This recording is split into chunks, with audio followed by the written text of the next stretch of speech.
Selamat sore, pemirsa. Kembali bersama saya, Desa Putri Chandra Dewi. Informasi terbaru, teraktual, dan terpercaya kami hadirkan untuk Anda. Berikut berita selengkapnya.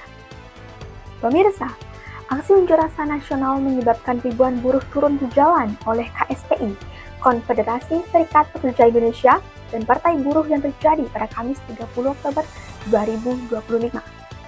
Presiden KSPI sekaligus Presiden Partai Buruh Said Iqbal mengatakan, aksi nasional ini dipusatkan di Jakarta Convention Center GCC Senayan pada pukul 10.30 waktu Indonesia Barat. Lebih dari 5.000 buruh di Jakarta berkumpul di GCC Senayan, sementara di tempat lainnya juga dilakukan secara serentak di 38 provinsi dan lebih dari 300 kabupaten kota di seluruh Indonesia. Iqbal menyebut tuntutan utama dari aksi unjuk rasa ini disebabkan oleh penghapusan outsourcing, penolakan upah murah, dan kenaikan upah minimum provinsi atau UMP 2026 sebesar 8,5 hingga 10,5%. Buruh juga mendorong pengesahan rancangan Undang-Undang Ketenagakerjaan versi buruh yang terpisah dari Omnibus Law.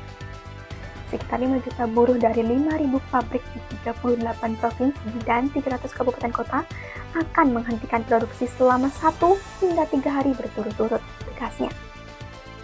Meski demikian, Iqbal memastikan seluruh aksi unjuk rasa ini akan berjalan tertib. Sementara itu, Korlantas Polri menghimbau pengguna jalan di Jakarta mewaspadai kemungkinan adanya kemacetan karena adanya demo buruh tersebut.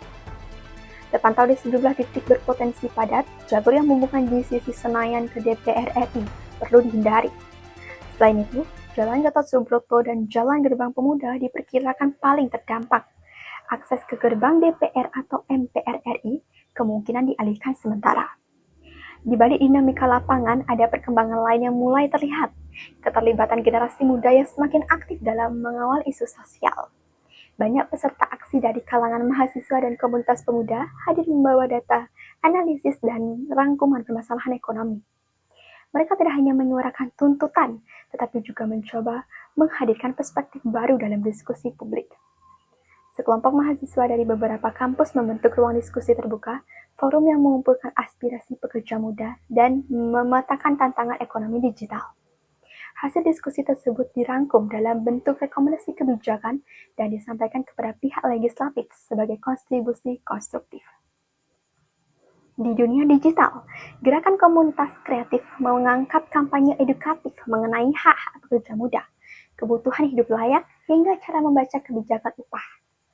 Konten visual, infografik, dan video penjelasan yang mereka buat mendapatkan perhatian publik karena disajikan secara kreatif dan mudah dipahami. Meskipun kampanye ini muncul dari inisiatif komunitas, dampaknya cukup luas dalam meningkatkan kesadaran masyarakat. Menanggapi perkembangan situasi, pemerintah melalui Kementerian Ketenagakerjaan menyatakan keterbukaan untuk berdialog dengan serikat pekerja dan perwakilan mahasiswa guna mengevaluasi formula perhitungan UMP.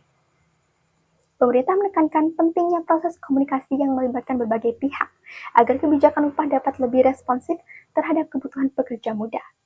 Pihak kepolisian juga menyampaikan akan mengevaluasi pola pengamanan aksi agar penerbitan di lapangan tetap mengutamakan keselamatan warga.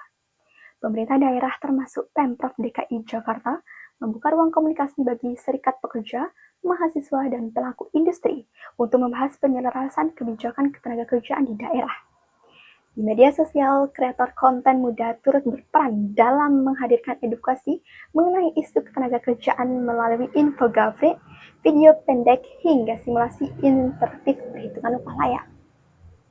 Cara penyampaian yang kreatif membuat isu ini lebih mudah dipahami oleh masyarakat luas. Upaya-upaya tersebut menunjukkan bahwa kreativitas tidak hanya hadir dalam bentuk seni, tetapi juga dalam cara generasi muda mengolah data, membangun narasi, dan menghadirkan solusi. Aksi yang berlangsung dengan tensi tinggi ini menunjukkan bahwa ruang aspirasi publik masih membutuhkan banyak perbaikan. Namun, meningkatnya partisipasi generasi muda juga memperlihatkan bahwa mereka sedang membangun pola baru dalam menyuarakan perubahan lebih kreatif, lebih berbasis data, dan lebih fokus pada solusi. Dengan hadirnya forum diskusi, kampanye digital, serta rekomendasi kebijakan, generasi muda menunjukkan bentuk ekspresi yang menghasilkan karya nyata. Di balik kericuhan, tumbuh energi baru dari generasi muda yang terus bergerak untuk perubahan. Dengan semangat satu suara seribu karya, saya Desa Putu Chandra Dewi, pamit undur diri dan sampai jumpa di laporan berikutnya.